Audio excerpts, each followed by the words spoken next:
Coming up on UMTV News, President Trump proposes a deal with Israeli Prime Minister Benjamin Netanyahu to reach a solution to the war in Gaza a week before the second anniversary of the conflict.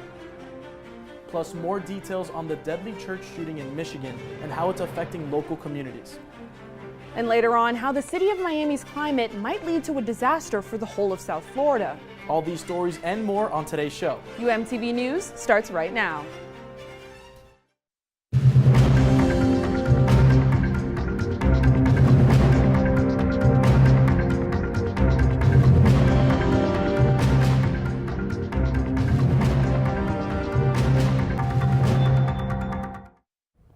Good evening and welcome to another edition of UMTV News. I'm Manny Nacarado. And I'm Melanie Lowe. Thank you for joining us.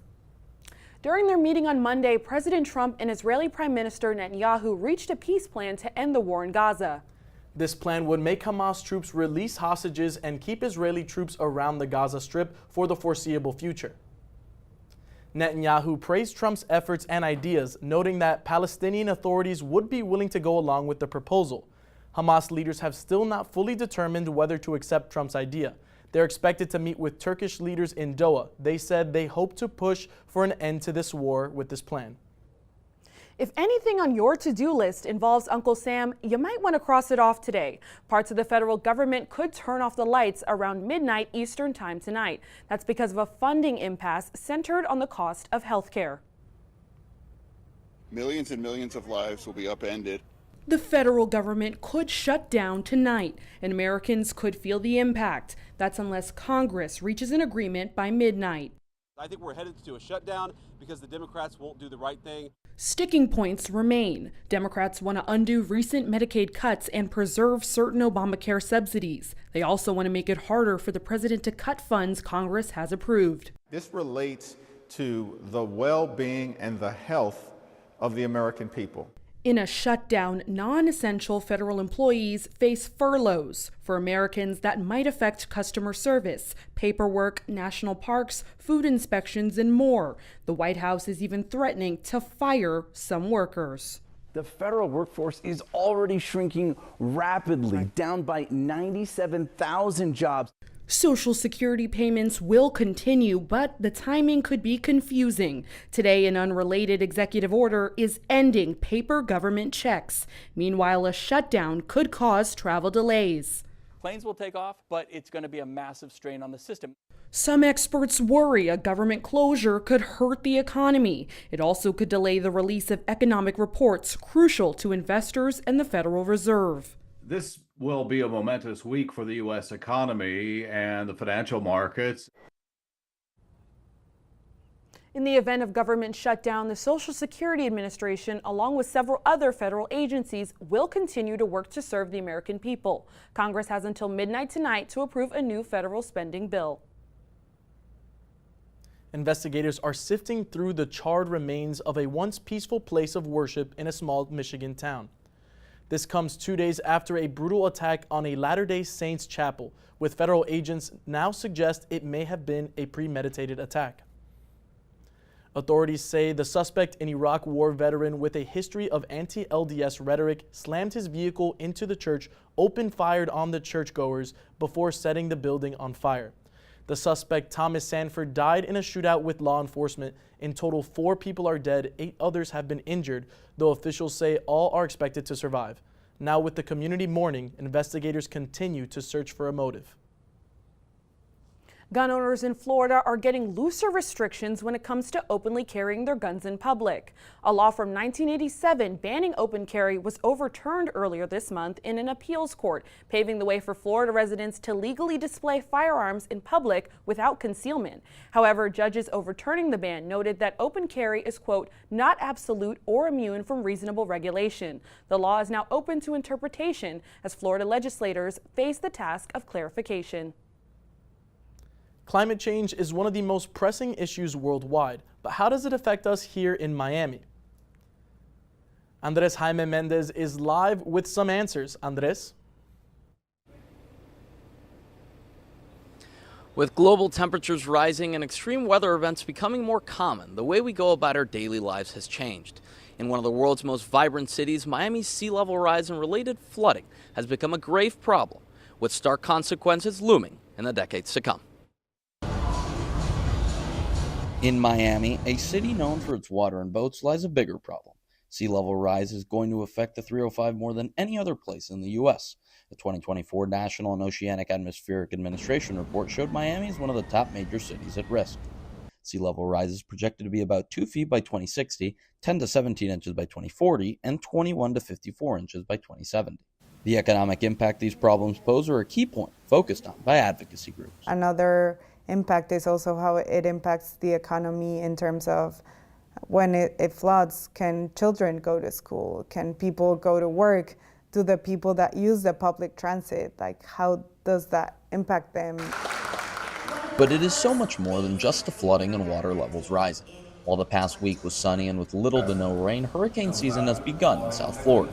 At the most recent City of Miami Commission meeting, where Mayor Francis Suarez was notably absent amid a crowded race to replace the turned-out incumbent, only one resident spoke about an agenda item focusing on the hurricane preparation that lies ahead for the city and county. What we've noticed and what the scientists are telling us is, as you mentioned, hurricanes are getting stronger with time. This is fueled by warmer water in the oceans, which kind of acts as gasoline. The City of Miami's resilience efforts are part of a broader regional effort to address climate change across Miami-Dade County, with efforts also being spearheaded by other municipalities. The city's sea level rise strategy includes determining adaptation action areas, the first of which is Little River in the Shorecrest neighborhood, where increased stormwater infrastructure and pumps are installed. But residents like Ignacio de la Vega say there are ulterior motives for the pump stations placed around during hurricane season that are supposed to have outfall into the canal. Like I told you, right there at the corner, during the hurricane season, they install a pump that pumps water out of the canal into the street to protect the houses on the other side of the canal flooding. The area around the Little River Park accounts for the majority of the property value in the area. When it comes to projects designed to make neighborhoods more resilient against sea level rise, low-lying areas such as these in North Miami that are prone to flooding during torrential rains can see these levels rise, have the water come out onto this bank and onto the street. It's always flooded here. It's always flooded. The street is flooded. The corner, where the park is flooded. Seas are rising and water is warming, but the question remains: how does Miami, its advocates, and people prepare for the inevitable? And to stay up to date with all the latest information and to get involved, you can visit miami.gov and miamiwaterkeeper.org. That's the latest here in Coral Gables. For UMTV, I'm Andres Jaime Mendez. Thank you, Andres. And coming up on UMTV News, we will tell you about an event at the University of Miami to bring awareness to a serious health issue. And Miami's Underline is expanding with new sections closer to UM. Find out how this trail could change student life after a short break. If you're an ally of this community, speak out. There are more of us together than apart, and so they need you to stand with them.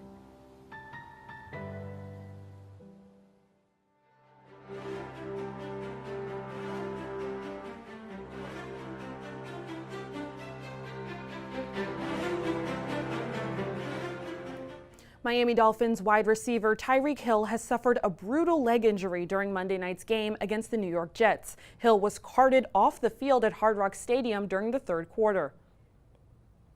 The injury happened at the end of the 10-yard completion from Tua Tagovailoa to the veteran wide receiver.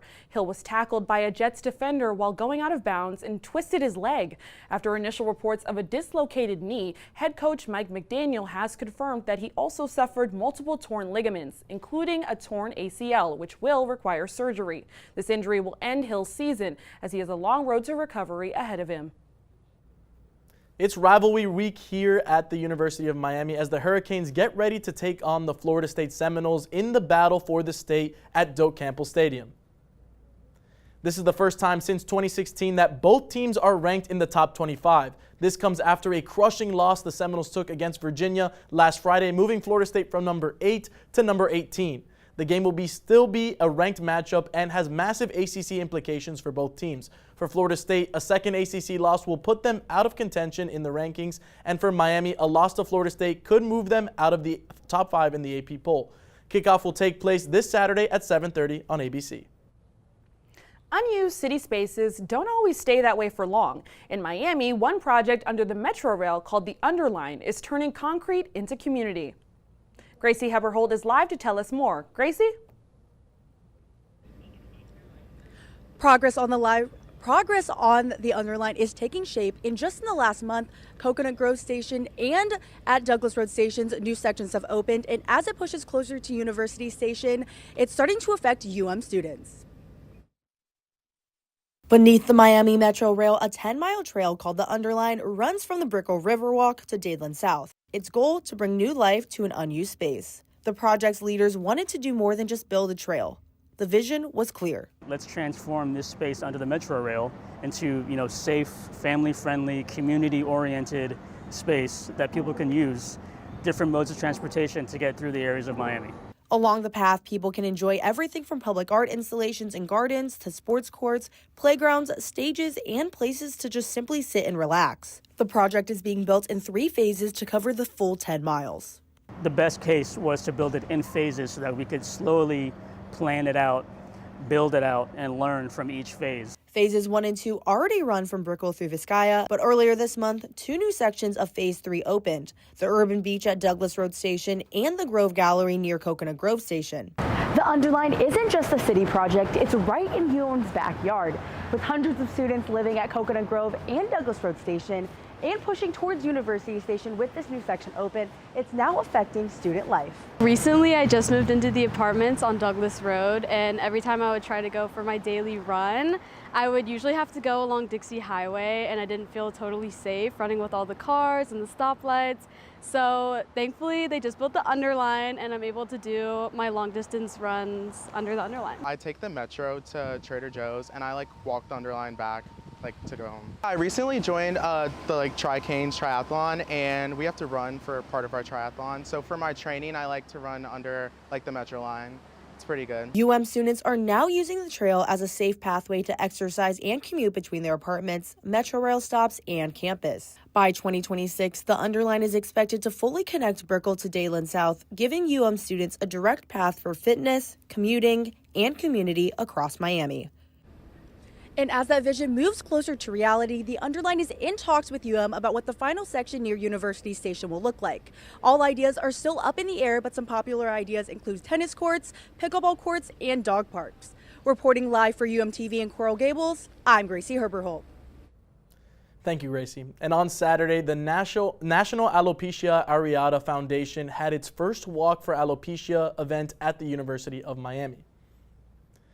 student Brianna Braun is the site leader for the National Alopecia Areata Foundation on campus and hosted the event to raise awareness for alopecia. The event featured student organizations and Greek life fraternities and sororities with tents explaining what alopecia is and how it can affect people, all leading up to the 1-mile walk. Yeah, so I think awareness around alopecia is definitely needed.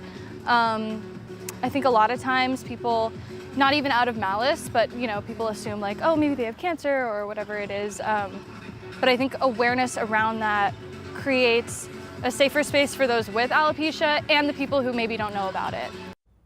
The walk took place around the Foot Green for about 6 laps with different giveaways happening along the route, like sunglasses and even bald Barbies. And finally, one senior citizen is in it for the long run. A 74-year-old runner crossed the finish line of his 100th marathon over the weekend. Mike Oliver ran through downtown Moline on Sunday, capping off the journey that has taken him all across the country. Just last year, Oliver reached a different milestone, running a marathon in all 50 states and Washington, D.C. The Iowa native participated in the very first Quad Cities Marathon 20 years ago and hasn't missed a single race since. This race marked the 28th edition of the Quad Cities Marathon, and Oliver plans to keep up with his fit shape so he can continue his tradition. I can't even run a marathon at 21, and he's doing it at 70. That's really impressive. Very impressive. Yeah, Melanie, I feel the same way. I don't think I could finish a marathon. Definitely. Well, that's all the time we have today for UMTV News. Thank you for joining us. We'll see you back here next week, same time, same place. Have a great day.